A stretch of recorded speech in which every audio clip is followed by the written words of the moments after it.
Welcome, I'm Bruce Munro, and with me is International Relations Specialist Professor Robert Patman, and this is Global Insight. Nanaia Mahuta is Prime Minister Jacinda Ardern's surprise choice as a replacement for Winston Peters as Minister of Foreign Affairs. But who is she? Welcome, Robert. Good morning, Bruce.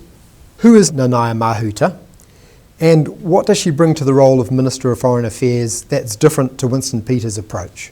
Well, Ms Mahuta is actually quite an experienced politician. She has been in Parliament since the mid-90s and has only just turned 50. So she's been in politics quite a long time and entered the political fray at quite an early age. She's had a number of quite high-level portfolios. This is clearly her most prominent job, but she has served as Associate Minister in areas such as trade and exports.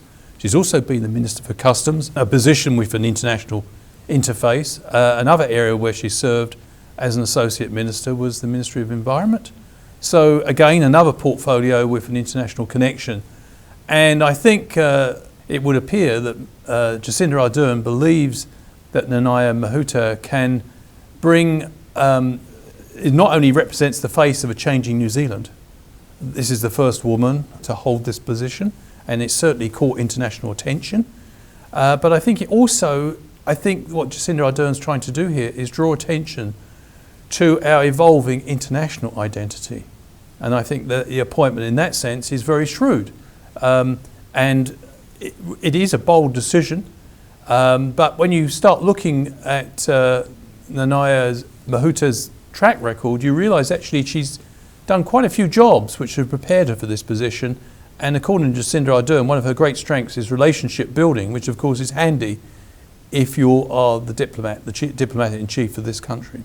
The role of Minister of Foreign Affairs, is it an important role or is it a token one? I think it's critical.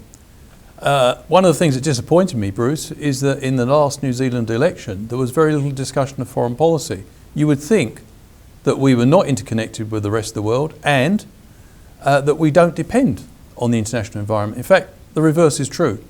New Zealand exports about 28%, nearly 29% of all its goods and services. So nearly a third of resources are exported. So we actually are a global trader. We trade with more than 100 countries around the world, and we are a leading exporter in the area of agricultural products. So we are very interested in the external world. And so this is a very important appointment. And I think the appointment also suggests, if I may say so, that Jacinda Ardern also wants to play a prominent role internationally. And therefore, you asked me about how does she differ from Mr. Peters. It's no secret that Jacinda Ardern and Mr. Peters, although they had a very good working relationship, they did have to agree to disagree, particularly in some foreign policy questions. And I think there will be a greater meeting of minds between Jacinda Ardern and Ms Mahuta. So I suppose, I think there is some similarities actually between Ms Mahuta's, what she said so far about foreign policy and what Mr Peters represented when he was the person who played a key role in what was called the Pacific Reset. And I think this appointment has been made with a view to deepening New Zealand's relations with the Pacific, and it will certainly please Pacific decision makers that someone like Nanaia Mahuta has been given the top job, and it shows a shift in domestic politics within New Zealand. So I think there is some continuity but some also changes here in this appointment for New Zealand foreign policy. You made a comment there about Jacinda Ardern wanting did you say a bigger role? Yeah. What do you mean by that? Well, it's no secret that after the Christchurch terror atrocity in March 2019, and also the way Jacinda Ardern has handled the COVID-19 pandemic, that there's been a lot of international admiration for the Prime Minister. And I think she probably, in her second term as Prime Minister, wants to build on that. One initiative that she took, of course, was the Christchurch call, where she worked closely with Mr Macron. She's made a lot of very good international contacts. And under the Westminster model, the Prime Minister always does play quite a significant role in the making of foreign policy.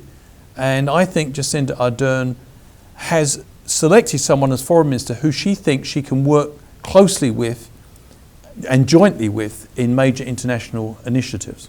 So I expect the Prime Minister to go forward in a number of areas. I think we're going to see New Zealand becoming a little bit more vocal on issues that matter to us, such as an international rules-based system, international human rights. Climate change is an area where we can expect action, and of course that overlaps neatly with our focus on the Pacific Islands, which of course is an area which is most at risk from global warming. Thank you, Robert. Thank you. And thank you for watching. Catch us next time on Global Insight. Noho ora mai.